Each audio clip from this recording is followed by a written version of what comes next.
नमस्कार, मैं हूं आपके साथ रोहित। कुछ दिनों पहले एक टीवी डिबेट में बीजेपी प्रवक्ता ने पैगंबर मोहम्मद पर टिप्पणी की। उसके बाद खाड़ी देश बौखला गए और भारत के राजदूतों को बुलाकर विरोध जताया। लेकिन इतना विरोध हुआ कि भारत को झुकना पड़ा और आखिरकार बीजेपी ने नुपुर शर्मा को पार्टी से निकाल दिया। विदेश मंत्रालय ने बयान जारी कर खाड़ी देशों को आश्वस्त किया कि भारत का पैगंबर मोहम्मद पर स्टैंड ये नहीं हो सकता है। इसके साथ साथ ऐसे लोगों के लिए विदेश मंत्रालय ने फ्रिंज एलिमेंट कहा। उसके बाद बीजेपी ने बयान जारी कर कहा कि भारत सर्वधर्म समभाव का देश है। यहाँ पर सदियों से सभी धर्म के लोग शांति से रहते हैं और रहते रहेंगे। बीजेपी किसी भी धर्म का विरोध नहीं करती।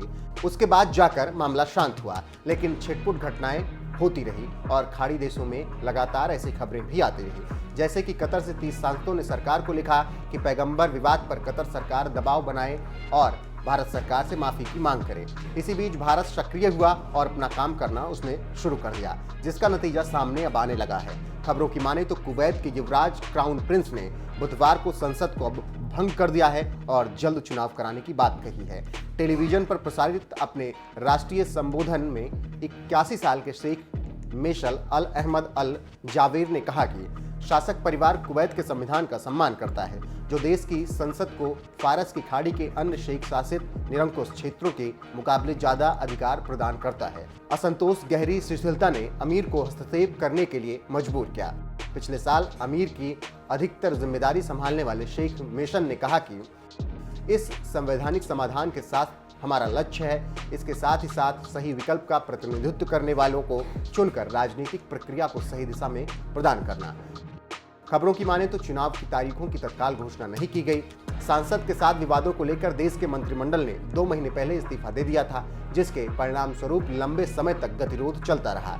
यहाँ पर जानकारी देते चले कि 12 से अधिक कुवैती सांसदों ने एक नई सरकार के लिए दबाव बनाने के लिए पिछले हफ्ते संसदीय कक्ष के अंदर धरना शुरू किया था।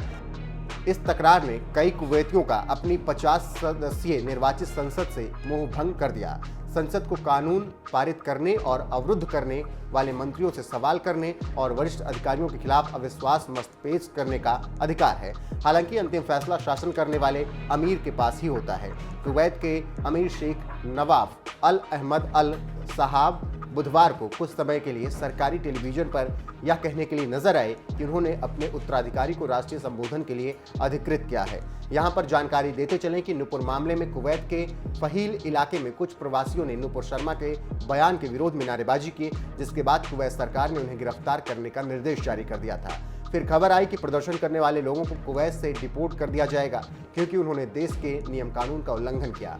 लेकिन कुवैत सरकार ने इस बात से इनकार किया। 50 सदस्यीय नेशनल असेंबली के 30 सांसदों ने एक संयुक्त बयान जारी कर घटना की निंदा की। सांसदों ने अपने बयान में कहा कि भारत की पुलिस ने उन मुस्लिमों के खिलाफ अत्याचार किए जो पैगंबर पर टिप्पणी को लेकर शांतिपूर्ण प्रदर्शन कर रहे थे। उन्होंने मुसलमानों के खिलाफ पुलिसिया कार्रवाई की निंदा की।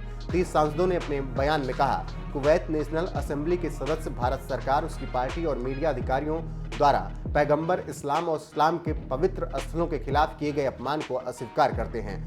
बयान में उनकी संपत्तियों के खिलाफ भारत सरकार की कार्रवाई की भी निंदा की गई और उन्हें सुरक्षा प्रदान करने का आह्वान भी किया गया। इन्हीं सब से परेशान होकर राजा ने सांसदों की सदस्यता ही अब छीन ली और चुनाव कराने का उन्होंने ऐलान कर दिया। जानकारों की माने तो ये सब मोदी के साथ दोस्ती और संबंधों को बरकरार रखने के लिए किया गया है, क्योंकि राजा रोज रोज के प्रदर्शन से नाराज थे और चाहते थे कि विवाद अब खत्म किया जाए और आगे बढ़ा जाए, लेकिन सांसद मान नहीं रहे थे। फिर अंत में राजा ने सांसदों को अब सबक सिखा ही दिया है और ये सब उन्होंने मोदी के लिए किया है।